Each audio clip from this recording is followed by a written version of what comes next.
Teen. Prometeo. Sí, y por él muchas artes con perfección aprenderían. Empero, es fácil comprender que con las artes que autoenaltecen y dignifican al hombre, el fuego luciférico recibido se ha tornado en la peor de las maldiciones. El elemento animal y la conciencia de su posesión han cambiado el instinto periódico en animalismo y sensualidad crónica. Esto es lo que amenaza a la humanidad como pesado manto funerario.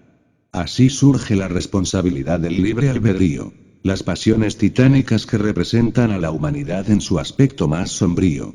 Y como quiera que ya en nuestros pasados mensajes navideños hablamos sobre los aspectos tenebrosos del fuego luciferino, solo nos resta ahora decir que tal fuego no es ni bueno ni malo, todo depende del uso que hagamos de él. En esto precisamente se hallan fundados el pecado y la redención a la vez. Si Amfortas el rey del Grial, eximio sucesor del viejo Titurel, hubiese aprovechado el instante regio, el momento terrible de la pasión sexual, si en esos momentos de suprema voluptuosidad hubiese empuñado su lanza sagrada con firmeza, el mago malo no habría podido arrebatarle el asta santa. Empero, aquel notable señor, a pesar de conocer el secreto de los Elohim, el misterio del fuego creador, cayó rendido en brazos de Kundry, Herodías. Capítulo 18, Ángeles y Diablos.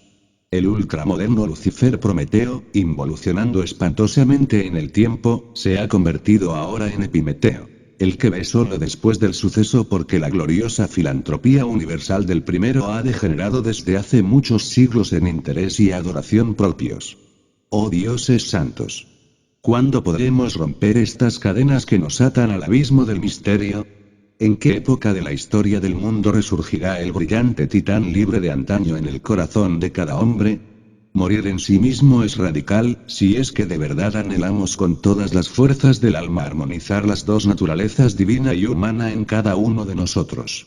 Invulnerabilidad ante las fuerzas titánicas inferiores, impenetrabilidad en grande escala, solo son posibles eliminando íntegramente nuestros defectos psicológicos, esos horribles diablos rojos mencionados en el libro de la morada oculta, Set, el ego animal, con todos sus siniestros agregados subjetivos, suele en verdad ser terriblemente maligno.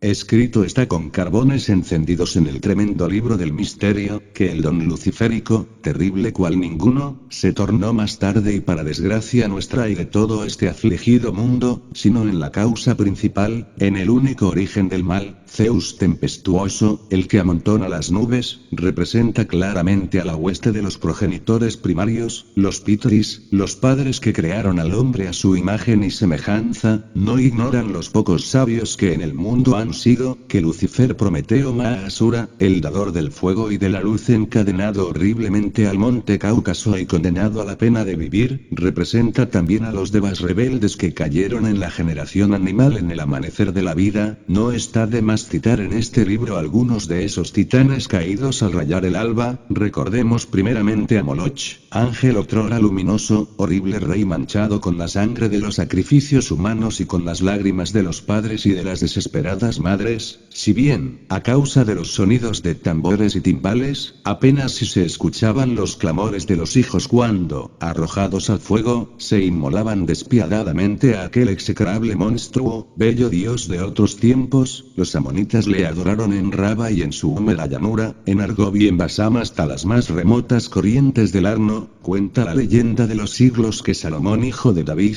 rey de Sión, levantó un templo a Moloch en el monte del Oprobio.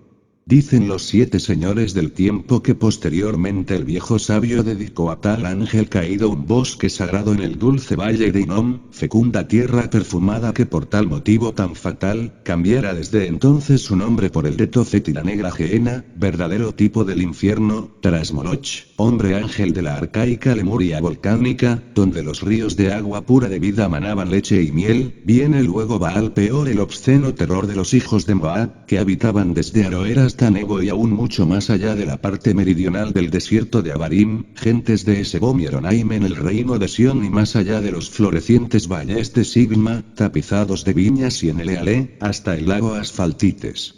Espantoso, izquierdo, tenebroso Baal Peor. En Sittim incitó a los israelitas durante su marcha por el Nilo a que le hicieran lúbricas oblaciones, que tantos males les acarrearon. Desde allí, este Elohim caído entre los rojos incendios luciferinos, astutamente extendió sus lascivas orgías tenebrosas hasta el mismo monte del escándalo, muy cerca del bosque del homicida Moloch. Es obvio que así quedó establecida la concupiscencia abominable al lado del odio, hasta que el piadoso Josías los arrojó en el infierno, con estas divinidades terriblemente malignas que en el viejo continente Nu, fueran en verdad hombres ejemplares, ángeles humanizados. Acudieron aquellas que, desde las deliciosas riberas que bañan las aguas tormentosas del antiguo Éufrates hasta el torrente que separa a Egipto de la tierra de Siria, llevan los nombres indeseables de Baal y Astarot.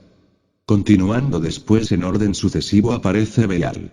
Desde el Empíreo ciertamente no ha caído un espíritu más impuro ni más groseramente inclinado al vicio que esta criatura que en los antiguos tiempos lemúricos fuera realmente un maestro o gurú angélico de inefables esplendores. Este demonio, de uso en otros tiempos, no tenía templos ni se le ofrecieron sacrificios en ningún altar, y, sin embargo, nadie está con más frecuencia en los templos y en los altares.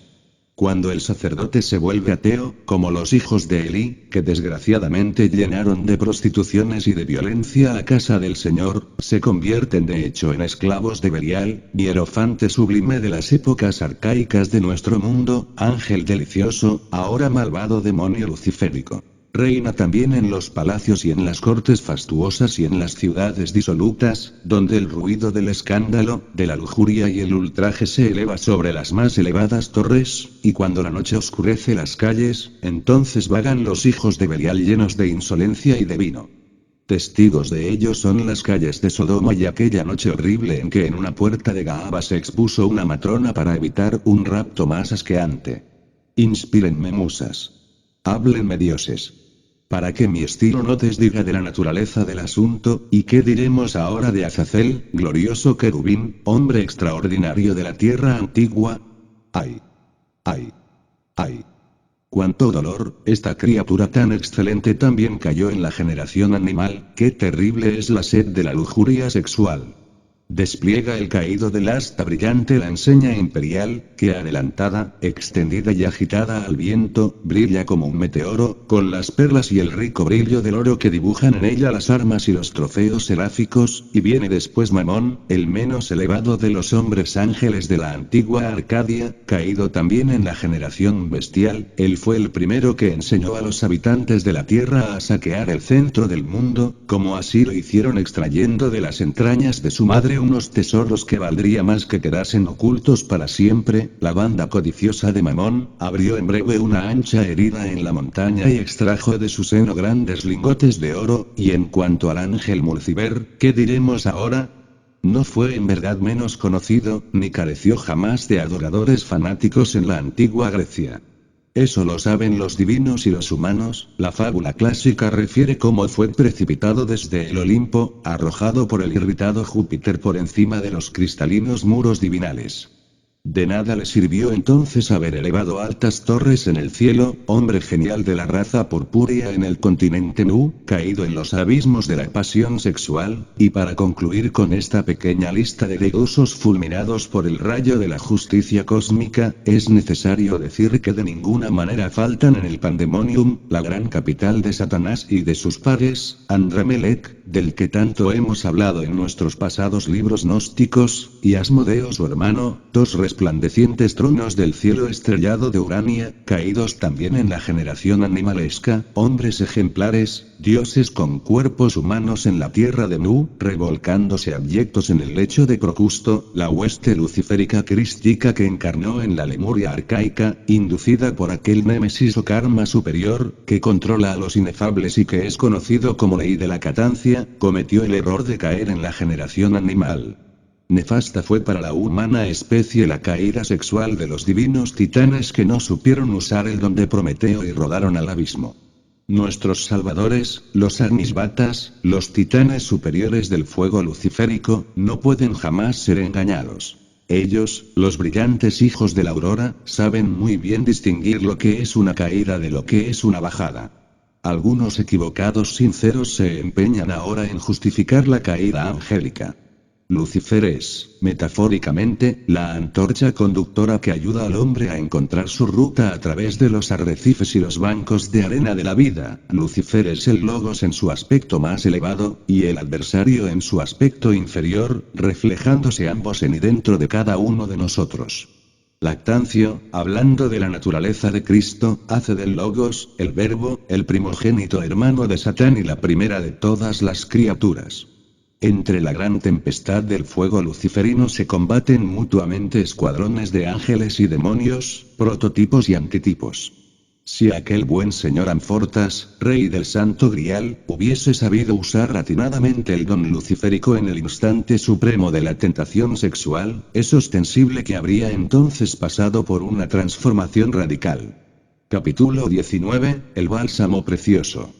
Trae Kundry Herodías, cual la Magdala hebraica de otros tiempos, un pomo delicioso de la Arabia exótica, Amfortas, el ínclito varón del Santo Grial, con urgencia pide un bálsamo precioso para sanar su adolorido corazón, pasaje mirífico de la dramática wagneriana que debiera esculpirse gloriosamente en mármoles augustos y con letras de oro, concomitancia cristalina en este caso es la del gran Kabir Jesús, ungido por la bella del palacio de Magdalo.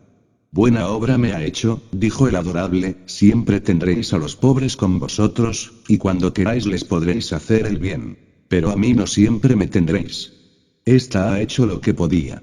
Porque se ha anticipado a ungir mi cuerpo para la sepultura. Fémina de encantos irresistibles quebrantando el vaso de alabastro para derramarlo sobre la cabeza del dulce rabí de Galilea, escrito está con palabras de misterio que solo la mujer símbolo, la diablesa originaria, prototipo de cuanto hay de más excelso y a la par de más abyecto en la tierra, es la única que realmente tiene el poder de ungirnos para la muerte. Comprensión y eliminación son radicales si es que realmente queremos morir en sí mismos, descartar los múltiples agregados psíquicos o defectos, que en su horripilante conjunto constituyen el ego animal, no resulta en verdad tarea demasiado fácil, tú lo sabes, mejor es beber licor femenino que es licor de mandrágoras. Si lo bebes jamás errarás el camino, erotismo sexual es indispensable. Amar es ciertamente el más puro y delicioso anhelo, defecto descubierto en forma íntegra, debe ser suprimido, quitado, separado, bajo los encantos de Eros, no olvides a tu madre divina Kundalini. Isis, Rea, Cibeles, Tonantzin, María, Adonía, Insoberta, el sexo es vaso santo, poned en él tan solo un pensamiento puro, tras de cada beso debe haber una plegaria, tras de cada abrazo un rito de misterio, en la cópula sagrada pedid y se os dará, golpead y se os abrirá, aquella a quien ningún mortal ha levantado el velo, eliminará entonces lo indeseable, lo abominable, y así morirás de instante en instante, levantad bien vuestra copa en el festín del amor y cuidaos de verter ni siquiera una sola gota del precioso vino, no derrames el vaso de Hermes, embriágate con besos y ternuras bajo la sombra del árbol del conocimiento, mas no te tragues las manzanas de oro del jardín de las Hespérides. Capítulo 20, absurda justificación. Delirio extraordinario de suprema amargura es aquel en el que Lucifer Prometeo exclama: oh éter divino, voladores vientos, mirad lo que yo, un dios, de otros dioses sufro. Pero, ¿qué digo? Claramente adivinaba lo que tiene que suceder, conviene ahora, esta suerte fatal sufrir constante ya que la ley del hado es invencible, con cuanto dolor oh dioses. He leído por ahí en cierto libro que no menciono, un párrafo que a la letra dice: la hueste que encarnó en una parte de la humanidad, aunque inducida a ello por karma o némesis, prefirió el libre albedrío a la esclavitud pasiva. El dolor y hasta la tortura intelectual consciente, durante el transcurso de miríadas de tiempos, a la beatitud instintiva, imbécil y vacía. Y continúa el citado autor diciendo enfáticamente: sabiendo que semejante encarnación era prematura y no estaba en el programa de la naturaleza, la hueste celestial, Prometeo, se sacrificó, sin embargo, para beneficiar con ello a una parte, al menos, de la humanidad. Esto nos trae obviamente al mito por excelencia de todas las antiguas teogonías, al de la rebeldía celeste o de los ángeles caídos, esos titanes que se atreven a luchar hasta con los dioses santos, inefables, terriblemente divinos convertidos en hombres, deidades reencarnándose en humanos cuerpos. Vana cosa es confundir una caída con una bajada. estos deidosos no bajaron, cayeron. Y eso es diferente, por eso y con justa razón las teogonías nos pintan como castigados a esos logo y divinos, el mito universal los considera por eso